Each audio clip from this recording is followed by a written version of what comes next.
Hey everybody, my name is Jen. Welcome to my channel.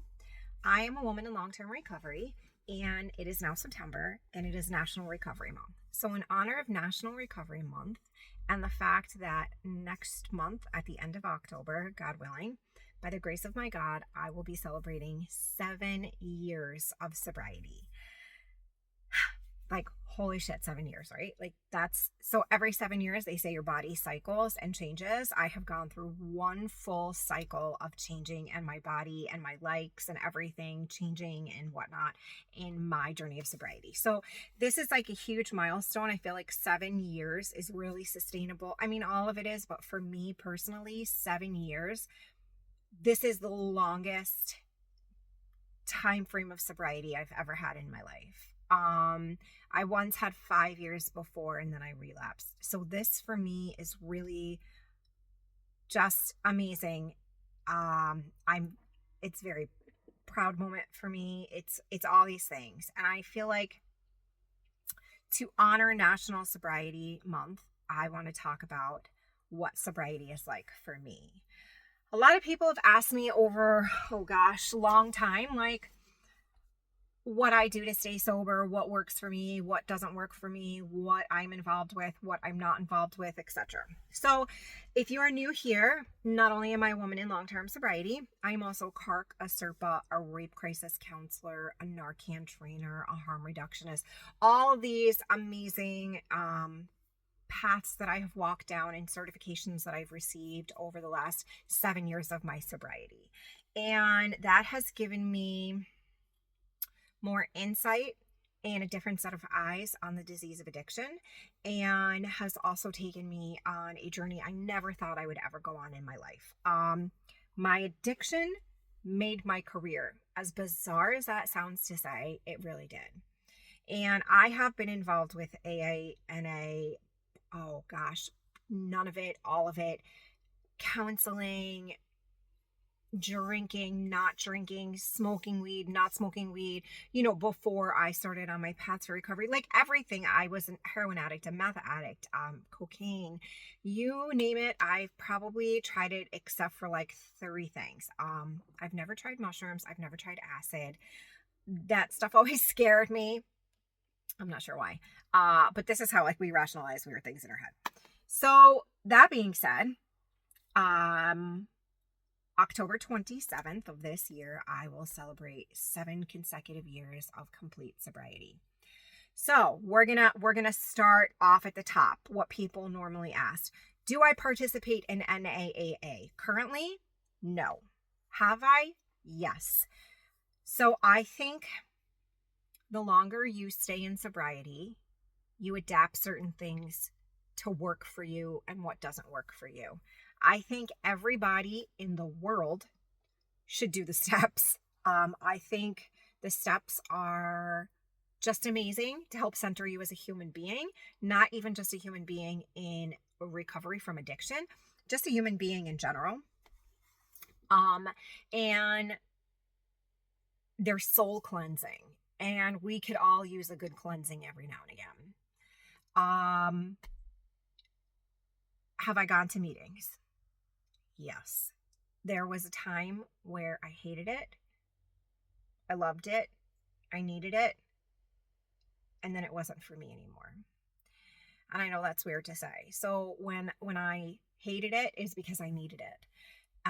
When I loved it, it was because I surrendered and I was open and I was willing. And I think we forget about all that mumbo jumbo AA stuff, right? Surrendering, willpower, ego, all that once we get further down the line. But it's always great to have a good reality check. Like there are occasions where there's an anniversary being celebrated, or I'll touch base with someone who's very deeply embedded in the program, and it's just beautiful to have that connection. Believe it or not, AA should not have been the place for me because I don't have an issue with alcohol. I am a drug addict through and through, but I never felt comfortable at NA. It was always AA that I went to. Do I garden? I do not. Not because I don't want to. I have a lot of medical issues going on, and that would only probably make them worse. So I have a lot of heart condition stuff going on, and I will talk about that further. I got fresh basil today, and you could see my basil plant sitting in the car with me. So yeah, I will do a video like update on my health and things that have been going on the last year or so. And I'm going to answer a lot of questions everyone has asked in good time, when I'm ready, when I'm comfortable, when I feel like I'm not being attacked on the internet. Just saying. So moving forward, yeah, so the gardening thing.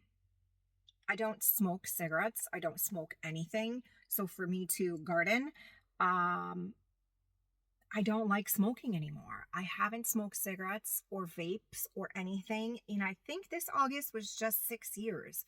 And I've tried, gosh, probably 4 or 5 years ago. Jared had a vape and it smelled so good. And I was like, let me try it. And he was like, meh. And I was like, no, I really want to try it. I thought I was going to die. I thought I was going to die. So vaping is no longer for me. So that's one of the things. So my health and the fear of losing a lung, that prevents me from actually wanting to participate in a smoky garden way. As far as anything else, I don't know enough about it. And it's just not something that I am interested in at this moment in time. That being said, I have absolutely no problems with someone who uses that as a way to not take prescription pills, to not have to be on antidepressants or, mood stabilizers or things like that. Like I'm all about it. If you can pick something outside and ingest it and make your life better, I'm about it. And I just feel like we are addicts. We have to be mindful of the patterns that we get into, the things we do, the things we don't do, etc. So that being said, if it's just gardening, you still have to be mindful, right? We let things lead us down a path. And I feel like once we let our inhibitions down, other things try and get in. And that's where we fall into problems. So for me, that leads me into my next thing, right? Drinking. I do not participate at all. Have I? Yes, I have. So my husband is an alcoholic and an addict, right? And at one point in time, I was like, well, I'm okay with drinking, right? I don't really even like alcohol. So for me, it's not something I would ever indulge in to the point of addiction. But would I? I don't know. I like to think not, but I'm an addict through and through. There's no two ways about it. I know I am. Why tempt the hand of fate? Why scratch that itch, right? And I've socially drank years ago during my sobriety time because I don't have a problem with alcohol. So therefore I drank. And then I feel like that being number one. Number two, I have a man who struggles with alcoholism. I mean, struggles. He's great now the last few years, but why would I do that? I just feel like he deserves to live in a completely sober, alcohol-free home.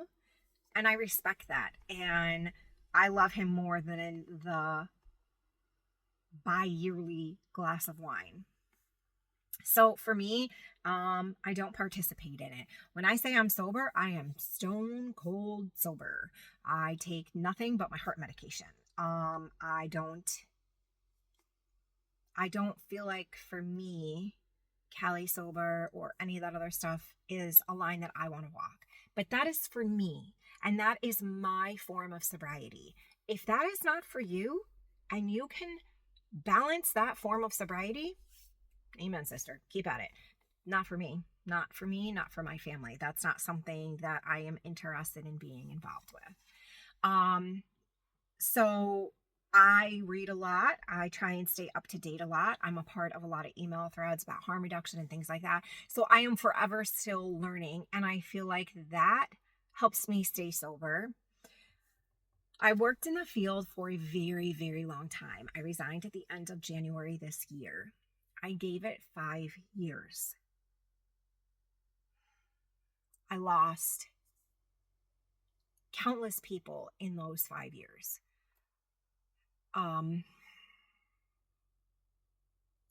More people than I care to admit. That alone, being a woman in recovery and then working on the other side of it and watching people you love lose. I don't even know why this is making me so upset. You fall in love with people and you watch them come to life and get back together with their families, and then you eulogize them at their funerals. And it sucks. And I just fucking couldn't do it anymore. And there was a situation that happened before that, and my county really shit on me. And I'm going to do a video about it. Please stop pushing. I'm going to talk about it. And you guys, it's going to knock your socks off. But I'm just not there yet. And people keep pushing and asking really inappropriate questions. And it just pushes me back further. I suffered a lot of trauma in the last year. A lot of things happened. And you know what? My family was there for me. My daughter, my husband, a few select friends. And I really took a step back and was like, I did not fight for my own personal life to get sober and bring my daughter home and work on my relationship with my husband and for us to change and become productive members of society and be better people, to work 90 hours a week and work inside a broken box and not really be able to help anybody the way they needed or the way that I wanted. And my mental health was dwindling more and more. And when your mental health dwindles, logically, the next thing that's going to be on the chopping block, so to speak, is your sobriety. And I was not willing to take that risk. My sobriety never wavered, ever. And I'm incredibly blessed that that never was ever in question. And I never had issues with that. But for how long? 5 years giving your blood for other humans. And by other humans, I mean the county, the fucking organizations and agencies within the county and all of that. And I stopped going to meetings because people I was working with were there. And it blurs the line between professionalism and privacy. And again, that is something that affects my personal sobriety. So I went back and forth between all of these things. And again, I know it sounds selfish to say, but if I am not sober and if I am not okay, I cannot be a mother. I cannot be a wife. I cannot be me. Forget being an advocate, a content creator, a friend, or blah, blah, blah, blah, blah. Mother. First and foremost will always be mother. Mother, mother, mother, mother. If I cannot be whole and sober, I cannot be a mother. And that little girl rocks my fucking world. She is...